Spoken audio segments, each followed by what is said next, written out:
Hello students, welcome to perfection IAS. Perfection IAS के platform पर आप सभी का स्वागत है।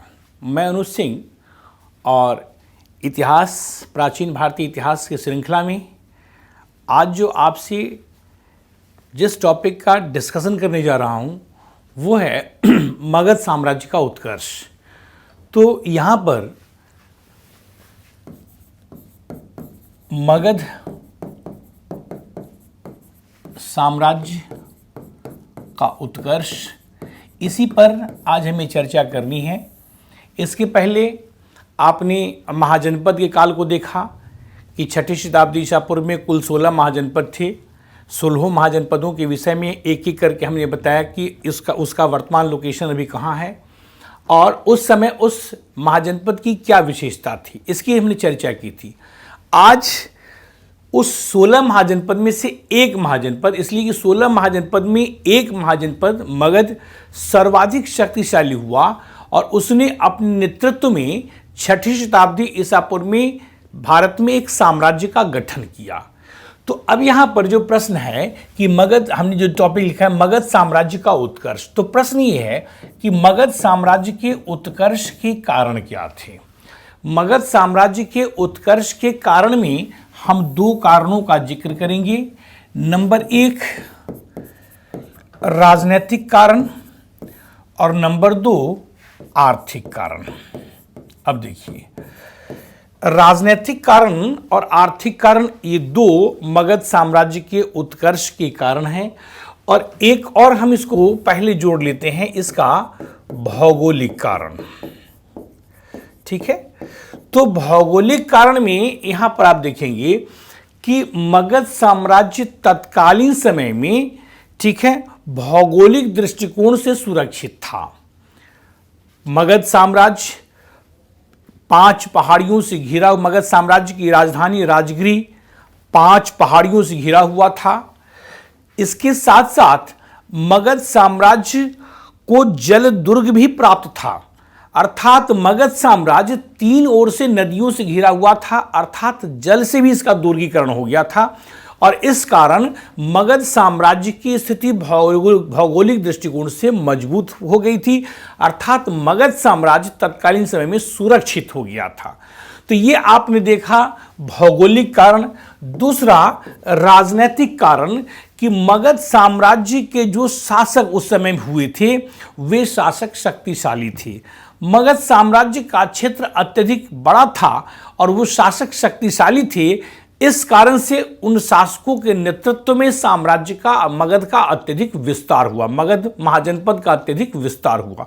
मगध पहले एक महाजनपद था, ध्यान रखना है, और उसी महाजनपद ने साम्राज्य का रूप ले लिया। क्यों? इसलिए कि छठी शताब्दी ईसा पूर्व में मगध महाजनपद के जो शासक हुए वे शासक अपेक्षाकृत शक्तिशाली थे और इस कारण से उन्होंने अपने नेतृत्व में साम्राज्य का अत्यधिक विस्तार किया। अब एक कारण है आर्थिक कारण। यहां पर देखिए अब यहां पर आर्थिक कारण में क्या है कि देखिए, पहली बात कृषि की बात करें कि मगध साम्राज्य की मिट्टी जो थी वो उपजाऊ थी। उपजाऊ कैसे? कि इसलिए कि मगध साम्राज्य में वर्षा अच्छी होती थी। मगध साम्राज्य की मध्य गंगा घाटी में अवस्थित है और इसलिए मगध साम्राज्य में वर्षा अच्छी होती थी और इस कारण यहां पर कृषि के पैदावार में वृद्धि हो गया था। तो पहली बात कि मगध साम्राज्य की आर्थिक, हमने यहां पर लिखा आर्थिक कारण, अर्थात मगध साम्राज्य आर्थिक दृष्टिकोण से शक्तिशाली था। तो मगध साम्राज्य आर्थिक दृष्टिकोण से शक्तिशाली था, इसकी हमने चर्चा यहां पर किया, हम कभी कर रहे हैं कि किस रूप में शक्तिशाली था। तो कृषि का पैदावार अच्छी हो रही थी, ठीक पैदावार हो रहा था, इस कारण से वहां पर समृद्धता थी। दूसरी बात यहां पर दिखती है कि मगध साम्राज्य में यहां पर संसाधन की भी प्रचुरता थी। संसाधन में अब आप देखेंगे कि संसाधन में यहां पर हम बात करते हैं कि मगध के जंगलों में लोहे प्रचुर मात्रा में उपलब्ध थे।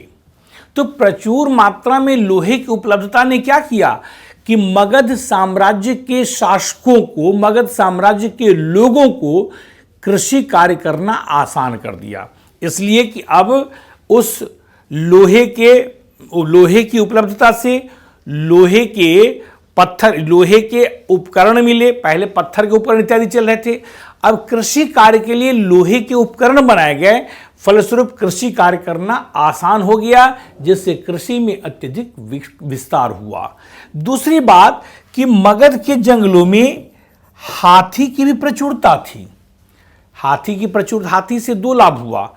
एक तो मगध के राजा के पास शक्तिशाली गज सेना हो गया, क्योंकि प्राचीन काल में क्या था कि जिसके पास गज सेना की मजबूती होती थी, अर्थात पैदल सेना, गज सेना जो मजबूत होता था, वो सभी पर राज्य करता था। तो चूंकि मगध के जंगलों में हाथी की प्रचुरता से मगध के शासक अपने आप को सैनिक दृष्टिकोण से मजबूत कर लिए थे, और मगध के शासकों के क्षेत्र विस्तार में हाथी ने महत्वपूर्ण रोल प्ले किया है। दूसरी बात कि हाथी तत्कालीन समय में यातायात के साधन के रूप में भी हाथी का प्रयोग होता था, कि हाथी पर चढ़कर के व्यापारी एक जगह से दूसरी जगह पर जाकर के व्यापार कर सकते थे। तीसरी बात यहां पर हम देखेंगे कि संसाधन में एक और बात देखिए, संसाधन में तो हम तीसरी बात की चर्चा करेंगे कि चूंकि मगध साम्राज्य के अंतर्गत थी, यहां पर हम देखेंगे कि गंगा घाटी के उत्तर, गंगा नदी के उत्तर में वज्जियों का संघ था, और उस गंगा घाटी के उत्तर में क्या था कि खनिज संसाधन भी उस समय में उपलब्ध होते थे। तो वहां पर जो संसाधन थे, चूंकि मगध साम्राज्य के शासकों ने क्या किया था कि वज्जी पर भी अपना नियंत्रण स्थापित किया था, तो कहने का मतलब यह था कि उससे, चूंकि वहां से खनिज संसाधन इनको मिल रहे थे, और इस कारण से ये मगध साम्राज्य की आर्थिक समृद्धता भी बढ़ गई थी। तीसरी बात यहां पर देखेंगे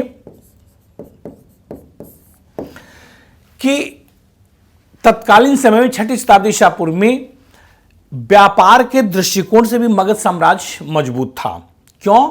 इसलिए कि गंगा नदी के दक्षिण तट पर मगध अवस्थित है, और तत्कालीन समय में गंगा नदी व्यापार का एक प्रमुख मार्ग हुआ करती थी। जल मार्ग से जो सर्वाधिक व्यापार होता था गंगा नदी से होता था, और गंगा नदी के किनारे अवस्थित होने से क्या हुआ कि व्यापारिक दृष्टिकोण से भी मगध साम्राज्य की स्थिति अच्छी हो गई थी। तो ये कुछ कारण हमने आपको बताए कि इस कारण से छठी शताब्दी ईसा पूर्व में मगध साम्राज्य की स्थिति अच्छी हो गई थी, और इसी के कारण क्या होता है कि मगध के नेतृत्व में छठी शताब्दी ईसा पूर्व में क्या होता है कि मगध के नेतृत्व में साम्राज्य का गठन होता है। तो ये आप देख रहे थे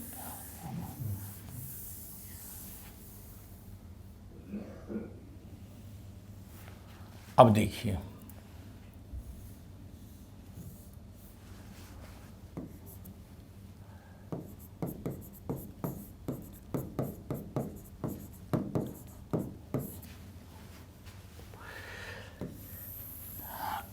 छठी शताब्दी से लेकर के चतुर्थ शताब्दी ईसा पूर्व के बीच में मगध साम्राज्य पर 3 राजवंशों ने शासन किया, उसी की कहानी है।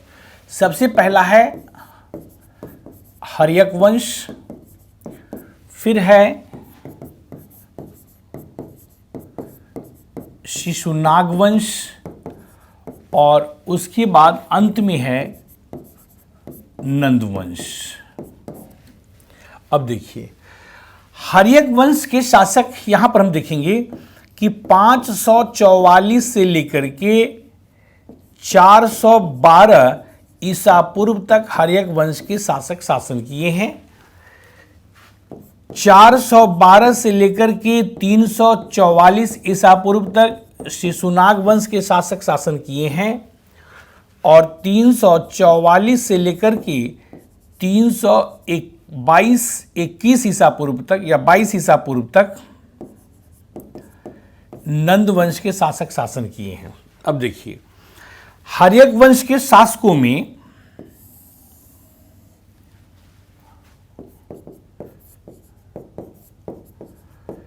बिंबिसार,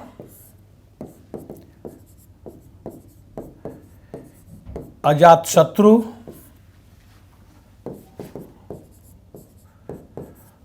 और उदयन प्रमुख हैं। ये 3 प्रमुख शासक थे हर्यक वंश के। उसके बाद शिशुनाग वंश के शासक में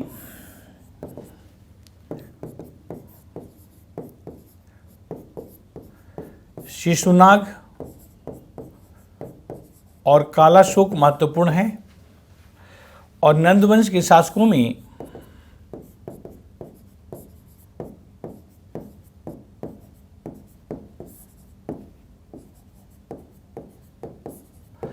महापद्मनंद और धननंद 2 महत्वपूर्ण हैं।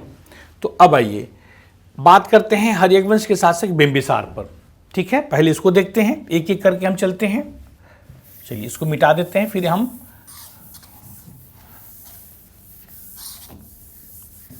बात करेंगे बिंबिसार पर।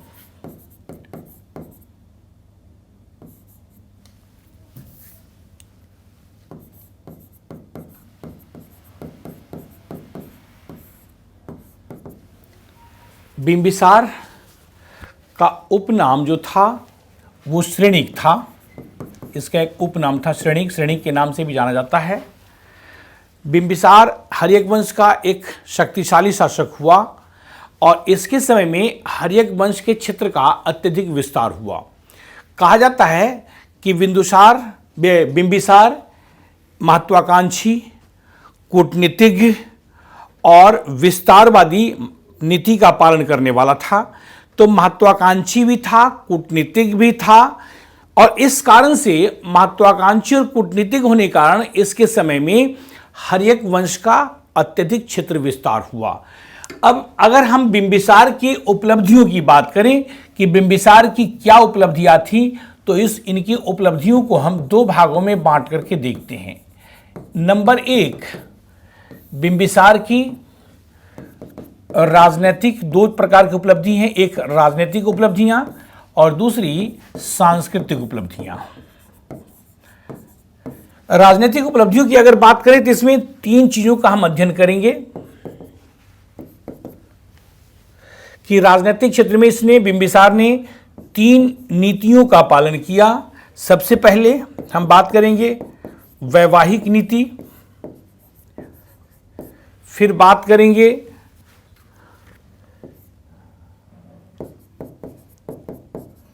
साम्राज्यवादी नीति और फिर बात करेंगे कूटनीति। कि इन तीनों राजनीतिक क्षेत्र में इन 3 नीतियों को अपना करके बिंबिसार ने मगध साम्राज्य का अर्थात हर्यक वंश के क्षेत्र का विस्तार किया था। तो मगध साम्राज्य का बिंबिसार चूंकि पहला शासक है और इसने विभिन्न नीतियों के माध्यम से मगध साम्राज्य के क्षेत्र का विस्तार किया है। वैवाहिक नीति में हम देखते हैं कि बिंबिसार ने अपने समय में कौन सी वैवाहिक नीति, कहां विवाह किया था, जिससे इसकी स्थिति अच्छी हो गई, स्थिति मजबूत हो गई और साम्राज्य का विकास हुआ। तो सबसे बिंबिसार ने अपना पहला विवाह, सबसे पहले बात करते हैं बिंबिसार के खुद के विवाह की बात करते हैं कि बिंबिसार ने अपना पहला विवाह कौशल शासक प्रसेनजीत की बहन महाकोसला के साथ किया था। तो पहला विवाह इसने किसके साथ किया है? महाकोसला के साथ किया है। अब देखिए इस विवाह से बिंबिसार को क्या लाभ हुआ? शादी किया तो हमने कहा ना कि इसके माध्यम से इसने अपने राज्य का विस्तार किया, राज्य का विकास किया। इस वैवाहिक संबंध से लाभ यह हुआ कि 1 लाख रुपए वार्षिक आय वाला काशी का क्षेत्र बिंबिसार को दहेज के रूप में मिल गया, इसलिए कि कौशल का अप्रत्यक्ष नियंत्रण काशी पर था और इसलिए काशी का क्षेत्र जो है बिंबिसार को मिल जाता है। अर्थात इस वैवाहिक संबंध से बिंबिसार को न केवल आर्थिक लाभ हुआ, इस वैवाहिक संबंध से बिंबिसार का अप्रत्यक्ष नियंत्रण काशी के क्षेत्र पर भी हो जाता है। दूसरा, इसने विवाह किया है लिच्छवी राजवंश में। इसने लिच्छवी शासक चेटक की पुत्री, ठीक है, लिच्छवी शासक चेटक की पुत्री के साथ इसने अपना विवाह किया और इस विवाह से क्या होता है? तो इस विवाह से इसके क्षेत्र का, इसके राज्य का विस्तार गंगा नदी के उत्तरी क्षेत्र में हो जाता है। इसलिए कि जो लिच्छवी शासक का जो क्षेत्र है उत्तरी बिहार का क्षेत्र है। 8 कुलों में से एक कुल था, लिच्छवी कुल का था। और यह जो वैवाहिक संबंध स्थापित किया, इसका मतलब यह हुआ कि बिंबिसार लिच्छवी राजवंश में वैवाहिक संबंध के फलस्वरूप गंगा नदी के उत्तर में अपने क्षेत्र का विस्तार किया, अपनी स्थिति मजबूत की। और इस प्रकार से अब मगध साम्राज्य के क्षेत्र का धीरे धीरे विस्तार हो रहा है। तो दूसरा जो वैवाहिक संबंध हमने कहा वो लिच्छवी राजवंश में किया। तीसरा वैवाहिक संबंध पंजाब के मद्रकुल में किया है, मद्रकुल में किया है। और मद्रकुल की राजकुमारी है क्षेमा, क्षेमा के साथ इसने तीसरा वैवाहिक संबंध स्थापित किया। इसका मतलब अब बिंबिसार को मद्रों का सहयोग और समर्थन मिला और इस प्रकार अप्रत्यक्ष नियंत्रण इसका पंजाब के क्षेत्र पर भी हो जाता है। ये जो क्षेमा थी, ये जितनी भी राजकुमारियां थी सब में प्रमुख राजकुमारी थी। ध्यान नोट करने की बात है कि ये क्षेमा प्रमुख राजकुमारी थी। तो इस प्रकार हमने कहा, आपको बताया कि बिंबिसार ने 3 विवाह किए हैं और तीनों विवाह से इसको लाभ क्या मिला और क्षेत्र का विस्तार कैसे किया इसने, इसको हमने आपको बताया। अब इसके आगे है कि बिंबिसार ने साम्राज्यवादी नीति के तहत भी अपने क्षेत्र का विस्तार किया है, मतलब युद्ध के माध्यम से। अब बिंबिसार ने क्या किया इसमें कि बिंबिसार ने इस समय में, अब आपको एक महाजनपद की बात करता हूं, अंग महाजनपद की बात करता हूं, कि अपने समय में इसने अंग महाजनपद पर आक्रमण किया और वहां के शासक को पराजित करके चंपा पर अपना नियंत्रण स्थापित कर लिया। ठीक है, चंपा पर नियंत्रण स्थापित कर लिया। इस प्रकार इसने साम्राज्यवादी नीति के तहत, युद्ध नीति के तहत इसने अंग पर अपना अधिकार स्थापित किया। अब देखिए, कूटनीति के माध्यम से अर्थात दूतों के आदान प्रदान से इसने अपनी स्थिति को मजबूत किया। इस समय जो अवंती महाजनपद का शासक था उसका नाम था चंड प्रद्योत। तो प्रद्योत, इसके समय की एक महत्वपूर्ण बात यह है कि प्रद्योत उस समय पीलिया रोग, जिसको जॉन्डिस बोलते हैं, पीलिया रोग से ग्रसित हो गया था। तो बिंबिसार ने क्या किया कि अपने राज्य वैद्य जीवक को, ठीक है, जीवक को अब इसके इलाज के लिए भेजा और इस प्रकार से हम देखते हैं कि अवंती के शासक के साथ इसके कूटनीतिक संबंध स्थापित हो जाते हैं। इसी प्रकार रोरुक के शासक और तक्षशिला के शासक के साथ भी इसके कूटनीतिक संबंध स्थापित हुए। उन शासकों ने बिंबिसार के दरबार में अपने दूत भेजे। इसका मतलब यह है कि तक्षशिला के शासक के साथ भी इसके अच्छे संबंध स्थापित हो जाते हैं। और इस प्रकार आपने ये देखा कि यह जो 3 नीतियों का पालन किया था, इन 3 नीतियों के माध्यम से इसने अपने क्षेत्र का विस्तार किया है बिंबिसार ने। अब देखिए सांस्कृतिक नीति। अब देखिए बिंबिसार ने सांस्कृतिक क्षेत्र में क्या काम किया। बिंबिसार बौद्ध धर्म से प्रभावित हुआ था और बौद्ध धर्म से प्रभावित होने के कारण क्या था कि महात्मा बुद्ध जब राजगिरी की यात्रा पर थे तो महात्मा बुद्ध और उनके अनुयायियों के लिए उसने वेलुवन नामक उद्यान दान में दिया था।